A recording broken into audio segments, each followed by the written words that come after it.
Very good rest last night. We have an action-packed program ahead of us today, but we'll do it a little bit differently from yesterday. Today, we're hoping it's going to be a little bit more interactive, with everyone taking part in the discussion after we hear from our speakers. And our first panel this morning is on future leadership, integrating feminine and masculine aspects. Our first speaker is Sahar Taman. She'll be speaking about youth activism, leadership and mentorship. At this time of great upheaval with security threats and violence, the picture looks rather gloomy worldwide. And yet, there are some positive signs of youth activism. Even in the most vulnerable communities, some youth are taking it upon themselves to address the major challenges. Issues like lack of education, equal access, environmental instability, health, and other pressing issues. They're taking leadership roles and are effecting positive changes in their communities. What they need is mentoring, guidance. Mr. Mann here has mentored more than 100 youth. She will share some of their stories with us. But before I invite her to the podium, I'll tell you a little bit about her. She is an educator and a mentor. Currently the alumni manager in the Kennedy Youth Exchange and Study Program at American Councils for International Education in Washington, D.C., where she supports youth in 47 different countries. She's helping them develop leadership skills through small grants and learning opportunities. Mr. Mann has won several awards for her work, including the 2010 National Award for Citizen Diplomacy from the US Center for Citizen Diplomacy. And I invite her to come to the podium. Please give her a big welcome.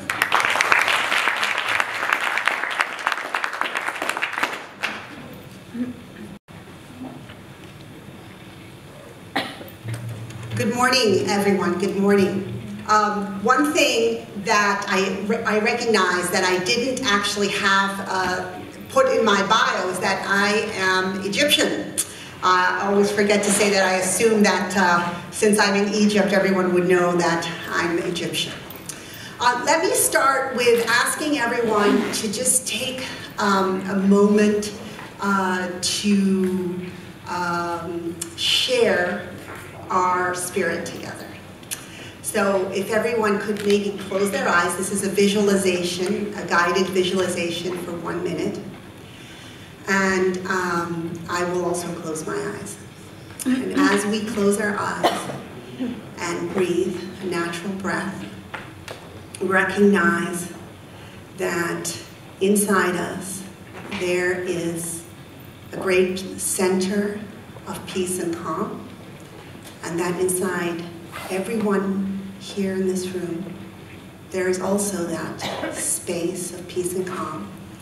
And that today we're here to share that, to share the connections that are possible, and to share the knowledge and wisdom and greatness of everyone here.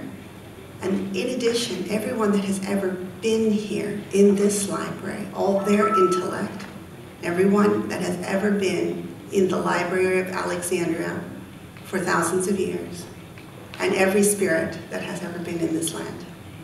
You open your eyes. Thank you for sharing with me.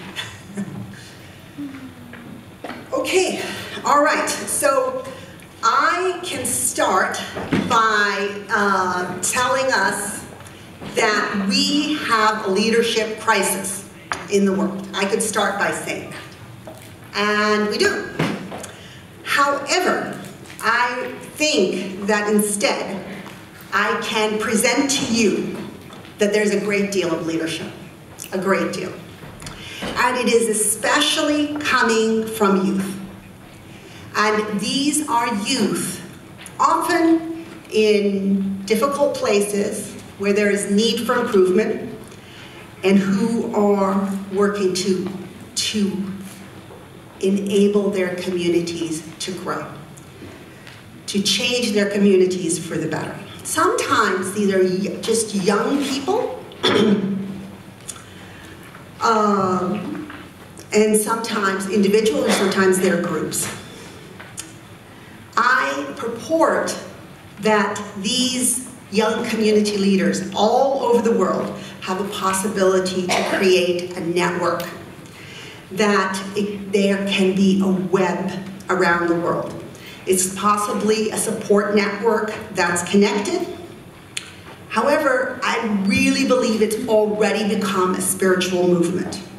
That there are youth, and perhaps without knowing, that they are creating change, and that their actions and their spirit and their very existence is connected. That they are slowly, the butterfly effect, small action, creating a connection to create our positive world. We know many of these youth. As a matter of fact, some of them are right here. Some of them are the youth of the Arab Spring.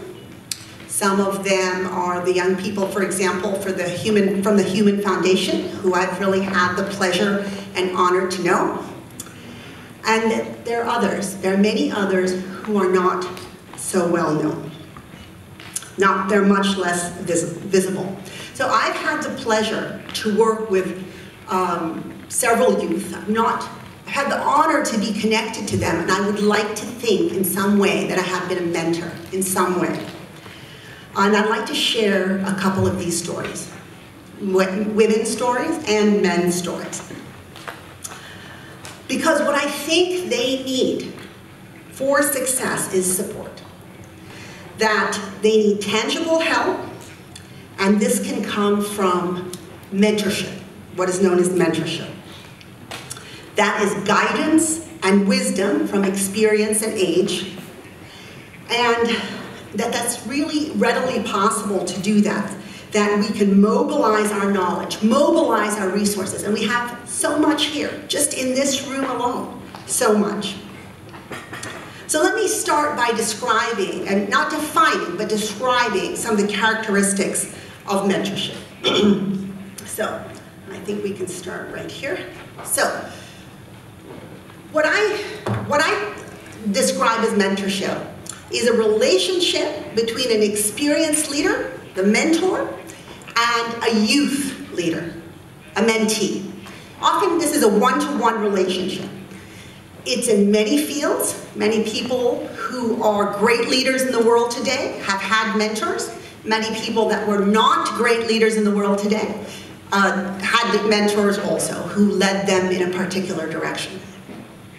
That the relationship has a commitment, and it's sustained over a period of time. It can be a lifetime, or during a particular effort. It can be a launching a young person in an activity.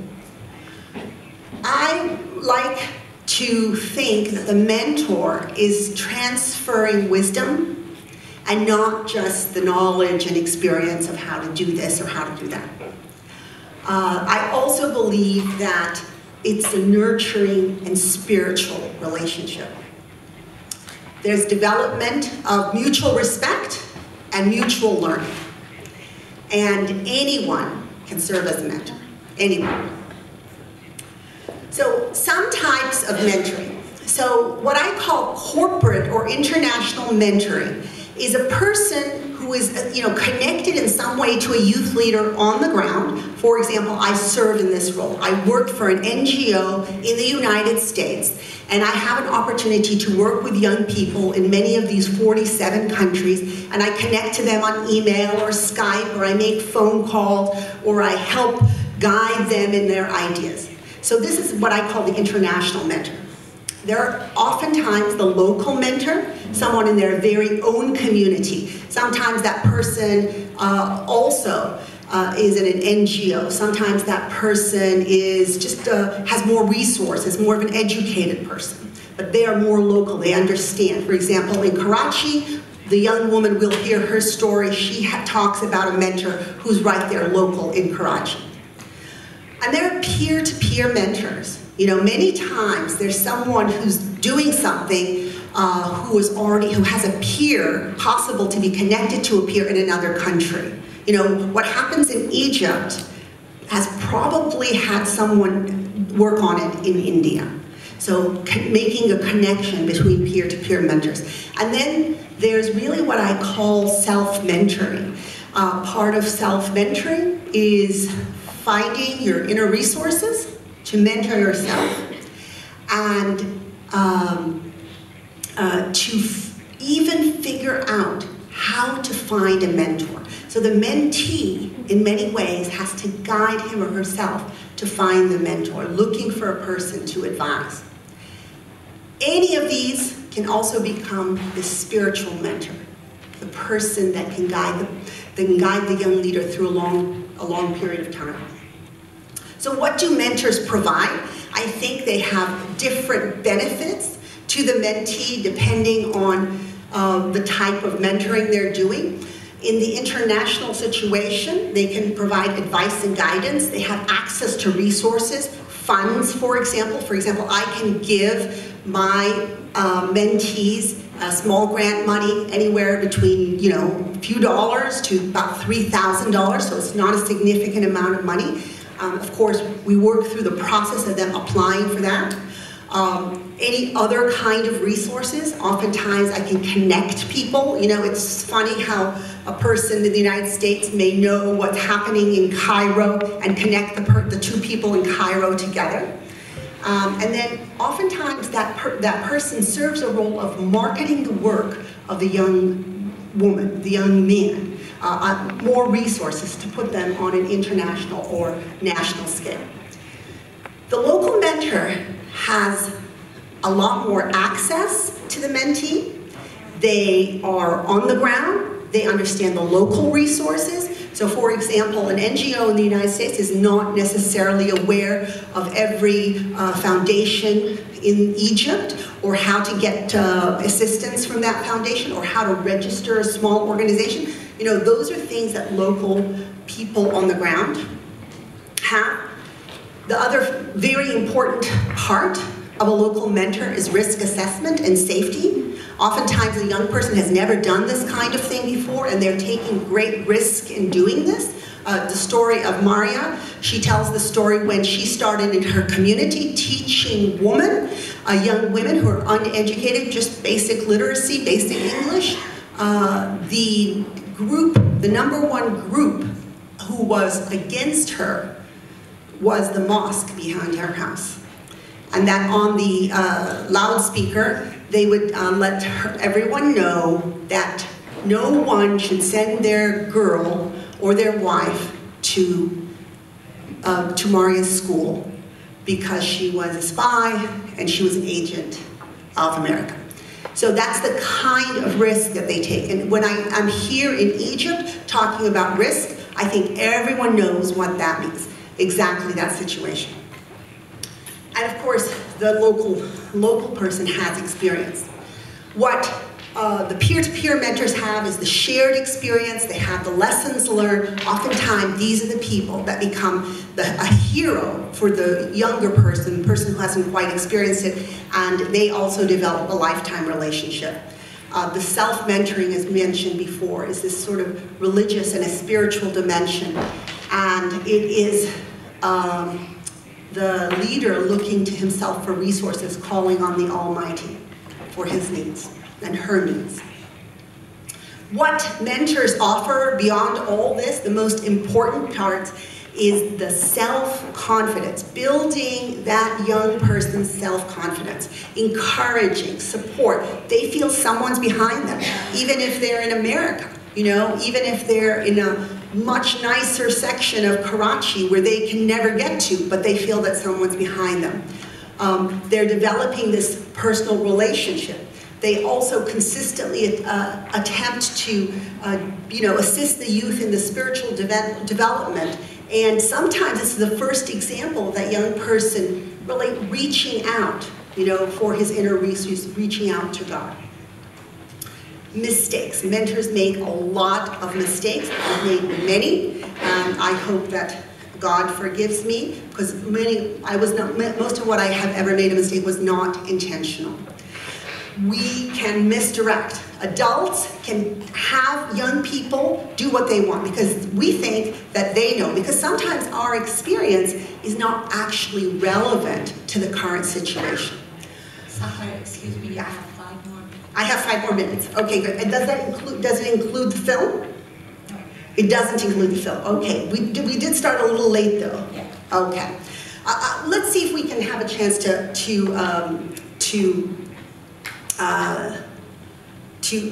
see some of the film. Anyhow, I won't need to speak so much more about the mistakes of the mentor. I'll tell you really quickly. I've had this chance to mentor young people because I work for a large NGO. The program is called YES. It's U.S. Department of State. High schoolers come to the United States. It's an exchange program. They stay in the United States for a school year. They go back home. And we all know about the power of exchange, the power of transformation. Many of us here have experienced that, just getting to know someone from another country. They return home, and then as these alumni of the YES program, I have resources to be able to assist the student, provide them grants, build up relationship. So I'm going to share 2 stories. I'll go real quickly through them because while we're here sharing women's stories, men's stories are just as important. And this story here, the context is Egypt.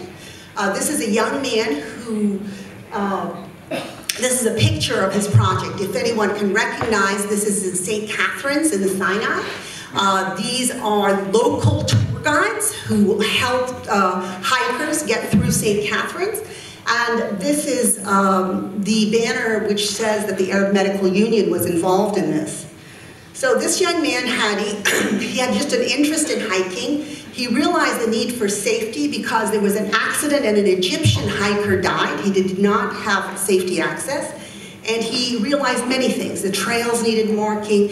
The Bedouin or local guides needed first aid knowledge.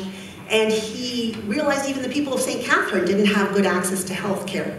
So he worked through the complexity of, the political anthropology of the landscape, because he's a Cairene, and he, let me see, here's another part of the project. This is in St. Catherine's, the Arab Medical Foundation teaching the local guides.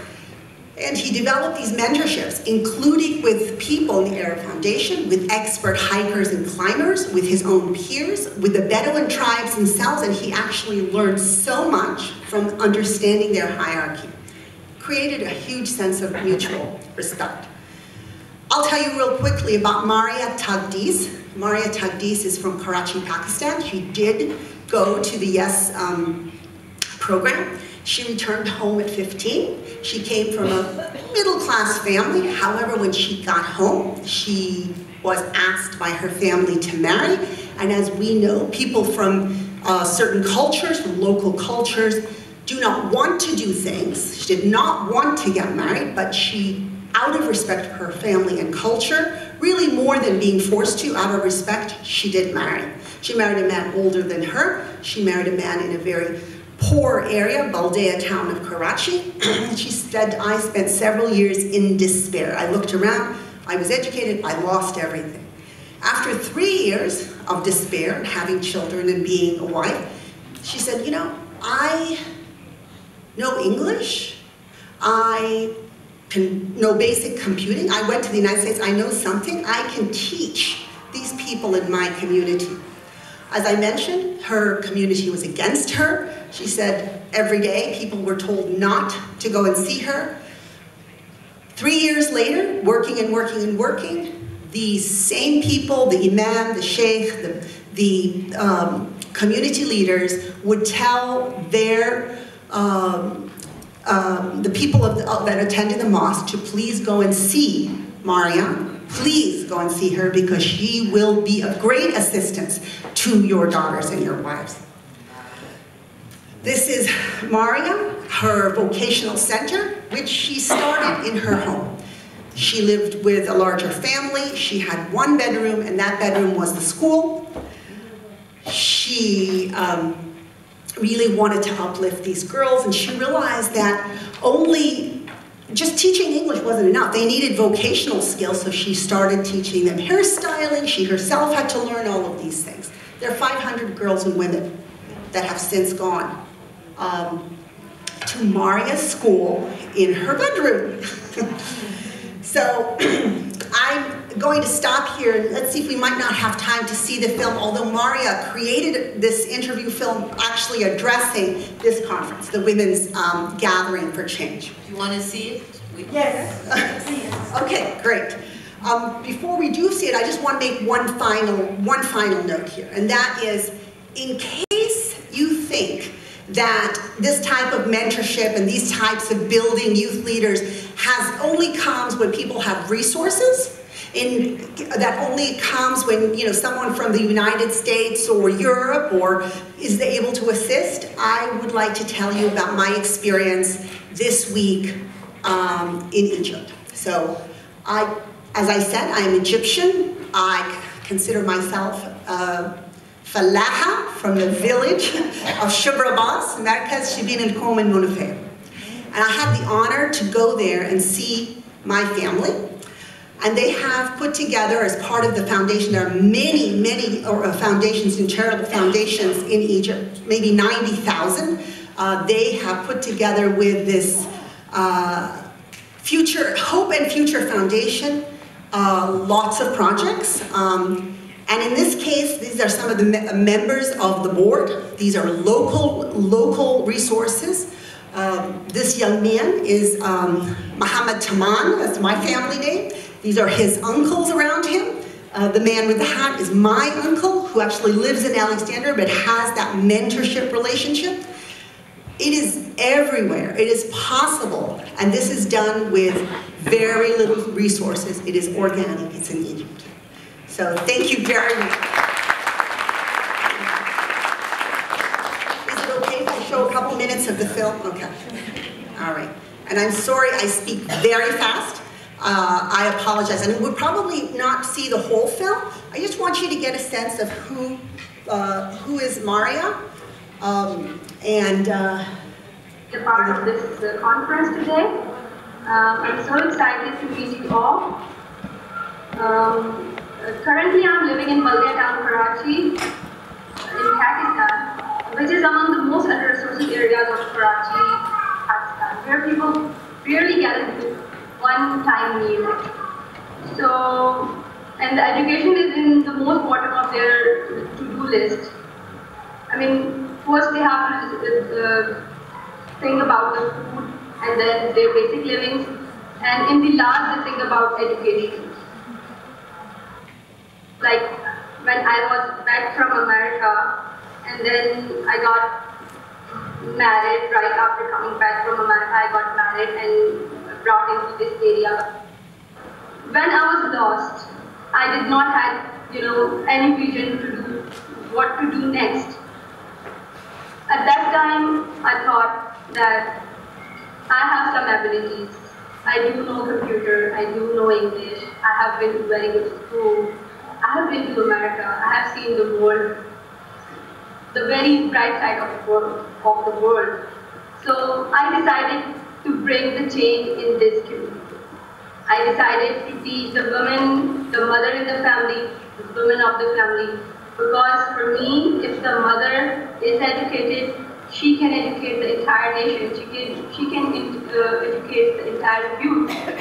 So I target the women of my society and started this institute, which is Yes Alumni Vocational Training Center. I started it with one room. That was my own personal life. You can go through any challenges if you have reliable mentors, if you have someone who can trust you and who can guide you whenever you want them. I call my true mentor, who is Allah Almighty, who always guided me.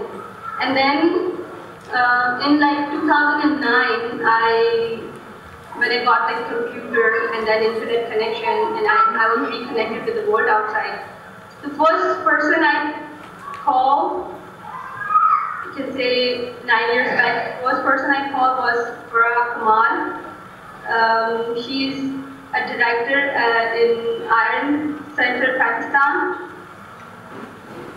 I reached her and I shared about what I'm suffering from right now. And the way she welcomed me, the way she helped me and she guided me is something that I can never forget. And the first step towards the success, towards my dream, towards my aim. So she was always there. What else I can say that how they have helped me.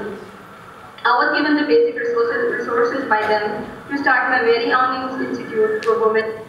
Person in the family who supports me, who had supported me, is my mother-in-law. And another person is my husband. But the first person is my mother-in-law, who had always supported me because she knew that she had suffered being a woman, being in a family where you have limited resources and you're not allowed to do so many things that you wanted to do. So now she has authority. She is the elder person in our family. So she has the authority to take decisions. So she always has given me freedom to do whatever I want. And that was a big and only support in the family. So I'm going to go stop for the sake of time, but I hope you had a chance to hear a little bit about Maria's story, which is so inspiring to me. I'm so glad to be able to be here, and thank you very much for the invitation.